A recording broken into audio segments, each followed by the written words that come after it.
കഴിഞ്ഞ ദിവസം നൽകിയിരുന്ന ഗണിത പ്രശ്നങ്ങളുടെ ഉത്തരങ്ങൾ എങ്ങനെയാണ് കണ്ടുപിടിക്കുന്നത് എന്ന് നമുക്ക് നോക്കാം. ഒന്നാമതായി നൽകിയിരുന്നത് 1 ഗ്രാം എന്നത് 1000 മില്ലിഗ്രാം ആണ് എന്ന് നൽകിയിട്ടുണ്ട്. അപ്പോൾ 5000 മില്ലിഗ്രാം എന്നത് എത്ര ഗ്രാം ആണ്? 5000 മില്ലിഗ്രാം എന്നത് എത്ര ഗ്രാം ആണ് എന്ന് കണ്ടുപിടിക്കാൻ എന്താണ് ചെയ്യേണ്ടത്? 1 ഗ്രാം 1000 മില്ലിഗ്രാം ആയതുകൊണ്ട് 5000 ഗ്രാം എത്രയാണെന്ന് കണ്ടുപിടിക്കാൻ 5000നെ 1000 കൊണ്ട് ഹരിച്ചാൽ മതിയാവും. 5000 ഭാഗം 1000 സമം 5 എന്ന് കിട്ടും. 5000 മില്ലിഗ്രാം സമം 5 ഗ്രാം ആണ് എന്ന് മനസ്സിലായി. അതുപോലെ ചുവടെ തന്നിരിക്കുന്നവ ചെയ്തു നോക്കാനാണ് ആവശ്യപ്പെട്ടിരിക്കുന്നത്. 3000 ഭാഗം 1000, 5200 ഭാഗം 100, 20300 ഭാഗം 100, 15000 ഭാഗം 100 എന്നിവയാണ് തന്നിരിക്കുന്ന പ്രശ്നങ്ങൾ. 1 gram equal to 1000 milligram. So, how many grams in 5000 milligrams? 5000 divided by 1000 is equal to 5. So, 5000 milligrams is equal to 5 grams. Now, can you do this?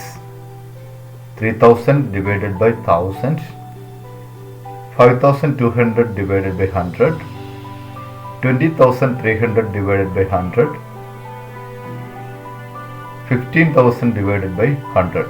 ഇവയാണ് പ്രശ്നങ്ങൾ. ഇതെങ്ങനെയാണ് ചെയ്യുന്നതെന്ന് നോക്കാം. ഒന്നാമതായി 3000 divided by 1000. ഇത് എങ്ങനെയാണ് ചെയ്യുന്നത്? 3000നെ 1000 കൊണ്ട് ഹരിച്ചാൽ മതിയാവും.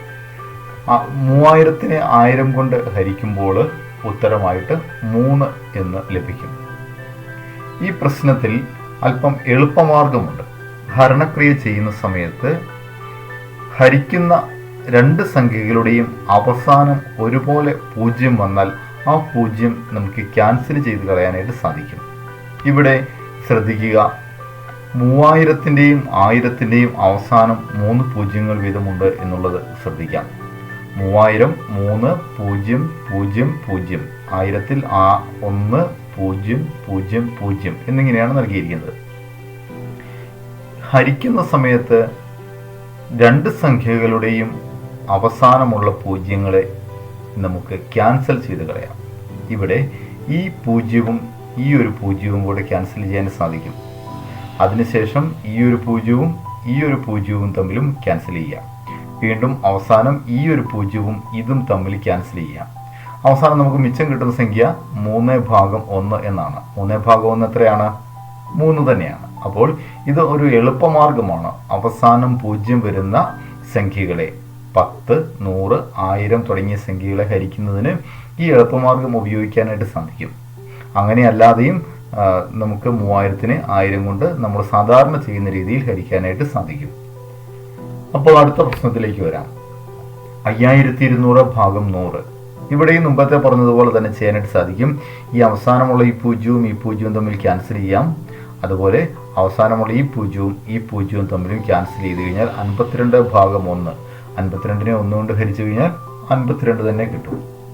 അടുത്ത പ്രശ്നം 20300 ഭാഗം 100 സമം ഇതുപോലെ തന്നെ ഈ 2 പൂജ്യങ്ങളും ഈ 2 പൂജ്യങ്ങളുമായിട്ട് ക്യാൻസൽ ചെയ്ത് കഴിഞ്ഞാൽ 203 ഭാഗം 1 എന്ന് കിട്ടും. 203 ഭാഗം 1 203 തന്നെയാണ്.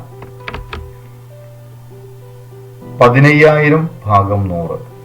ഇവിടെ ഈ പറഞ്ഞതുപോലെ അവസാനത്തെ ഈ 2 പൂജ്യങ്ങൾ, ഇവിടെ 2 പൂജ്യങ്ങളുണ്ട്, ഇവിടെ 2 പൂജ്യങ്ങളുണ്ട്. ചിലർക്ക് സംശയം തോന്നാം ഈ 3 പൂജ്യങ്ങളും ക്യാൻസൽ ചെയ്യാൻ പറ്റില്ല എന്ന്. ചിലരങ്ങനെ ചെയ്യാറുമുണ്ട്. പക്ഷേ അങ്ങനെ ചെയ്യാൻ പറ്റില്ല. അത് തെറ്റാണ്. കാരണം എന്താണ്?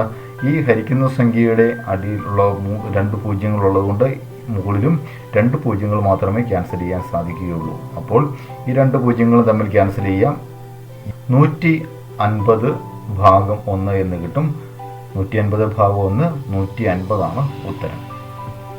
അടുത്ത പ്രശ്നത്തിലേക്ക് കിടക്കാം. വിവിധ സ്കോളർഷിപ്പുകൾക്കായി സ്കൂളിലെ 15 കുട്ടികൾക്ക് തുല്യമായി വിതരണം ചെയ്യാൻ 16425 രൂപ സ്കൂൾ ഓഫീസിൽ എത്തിയിട്ടുണ്ട്. ഓരോരുത്തർക്കും എത്ര രൂപമാണ് വിതരണം ചെയ്യേണ്ടത്? The school office got 16,425 rupees to distribute equally among 15 students as scholarship. How much should be given to each? ആകെ കിട്ടിയിരിക്കുന്ന തുക 16425. കുട്ടികളുടെ എണ്ണം 15. ഇത് ഓരോരുത്തർക്കും എത്ര രൂപ വീതം തുല്യമായി വിതരണം ചെയ്യാൻ സാധിക്കും എന്ന് നോക്കിയാൽ എന്ത് ചെയ്യണം?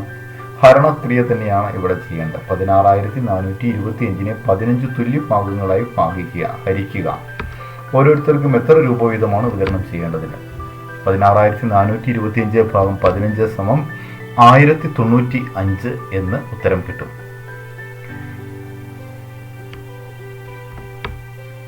അടുത്ത പ്രോബ്ലത്തിലേക്ക് കിടക്കാം. ഒരു പവൻ എന്നത് 8 ഗ്രാം സ്വർണമാണ്. 1 കിലോഗ്രാം എന്നാൽ 1000 ഗ്രാം. അപ്പോൾ 1 കിലോഗ്രാം സ്വർണം എന്നാൽ എത്ര പവനാണ്? What is the relation between grams and sovereigns? A gold sovereign weighs 8 grams. 1 kilogram is 1000 gram. So, how many sovereigns in 1 kilogram of gold? എന്ത് ചെയ്യാൻ സാധിക്കും? 1 കിലോഗ്രാം 1000 ഗ്രാം ആണെന്ന് തന്നിട്ടുണ്ട്. 1 പവൻ 8 ഗ്രാം ആണെന്നും അറിയാം. അപ്പോൾ 1 കിലോഗ്രാം സ്വർണത്തിൽ എത്ര പവൻ ഉണ്ടെന്ന് അറിയാൻ എന്ത് ചെയ്താൽ മതി? 1000നെ 8 കൊണ്ട് ഹരിച്ചാൽ മതിയാവും. 1000 ഡിവൈഡഡ് ബൈ 8 125 എന്ന് കിട്ടും. Thank you.